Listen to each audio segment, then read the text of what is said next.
Hi, Amina. Hi. My name is Vinette Love. I came in because I understand that you needed to discuss a lot of things. You had issues concerning your children, your family, and that this is affecting your children at school too. Before we go into discussing this, I'd like to let you know this. These discussions are confidential, Okay. and that's why I asked you to sign the consent. Okay. However, there are some times when discussions brings out other concerns that might become reportable.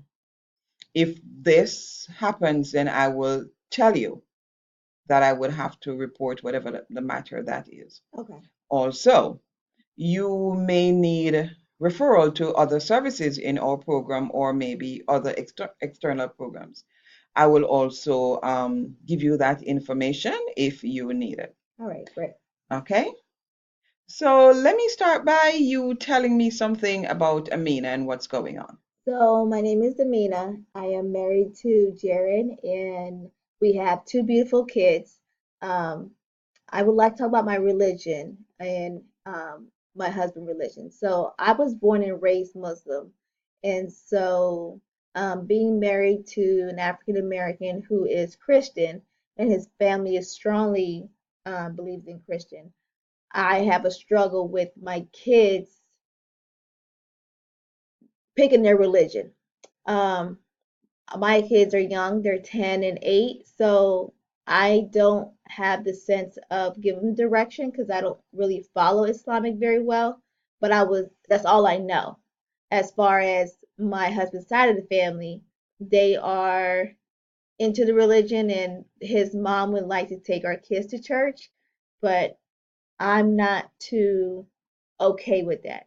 Like, I don't know what to do. I don't know exactly how I should feel about it.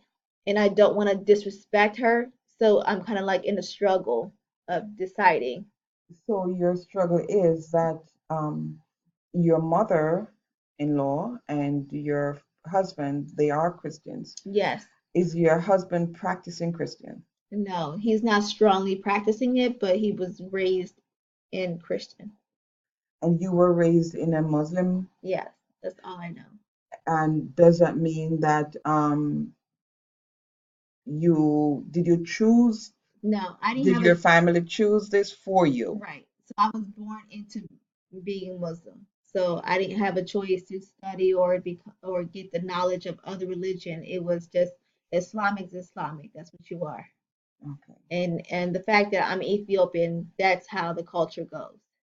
Okay, so you were not exposed to Christianity any at No, all before you got married. no. Okay. So, how does this really affect your children? So it affects them in a way to where I know kids need guidance in life and beliefs. So I would like my kids to have some type of belief. I know my kids believe in God, but what God is that do they believe in, you know? And I want them to know certain things. And it's just like it's hard for me to explain to them my Islamic, but they don't see me covering up. They don't see me following the Islamic, faith versus his mom, who my kids see it more often. And they see her go to church every Sunday. They see her wanting the kids to come with her. And it's like I don't want I don't want an argument or any kind of a disagreement with my husband's side of the family. But you do not practice Islam Yeah, I don't practice religion. Islam, no. But it's hard because that's all I know.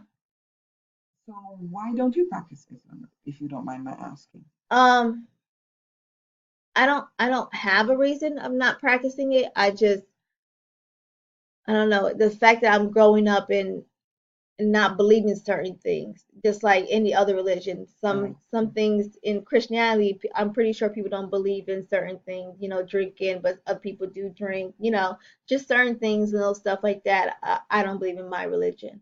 And it kind of gets me to where maybe I should study, but then again, I don't want to disappoint my side of the family. So it's a struggle for me. Like, I don't want to disappoint my side of the family, but then again, it's like, what do I really want to believe in? You know? So it is that you know where you're coming, you know your culture. Right.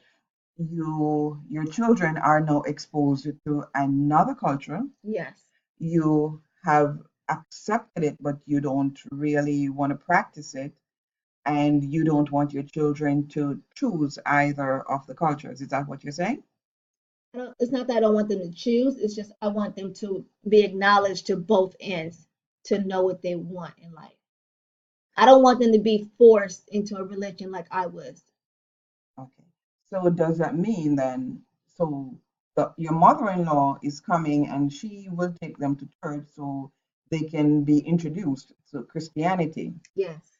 You are not practicing any religion at all. Do you have families nearby who are practicing the Muslim religion, Islamic religion that your children could learn about, or is there any mode where you have um, attached yourself to where they could still learn from that? It's kind of hard because it's like I'm the only one out here. You know, my I used to have my sister who was out here, but she's not out here no more. So I'm kind of like I feel like I'm alone, you know, out here, and I have all my family in Phoenix. So it's like, no, I don't. I don't have where my kids can follow someone else's religion unless there's someone who is like a friend or someone I knew through my sister, but they're not my friend, you know. And I can see this is very emotional for you. You're getting upset about this, and I understand because your No, children. you don't. You don't understand. It's really hard. It's a struggle. It's like when even when I got married and it was like my family came and they're Muslim and then his family is Christian. His mom wanted us to get married at church. My family couldn't go into the church, you know, if I was to get married. So we had to get married outside, you know, to please everybody. It's like it's always me having to please somebody and it's never just myself of wanting to please myself. Again, I say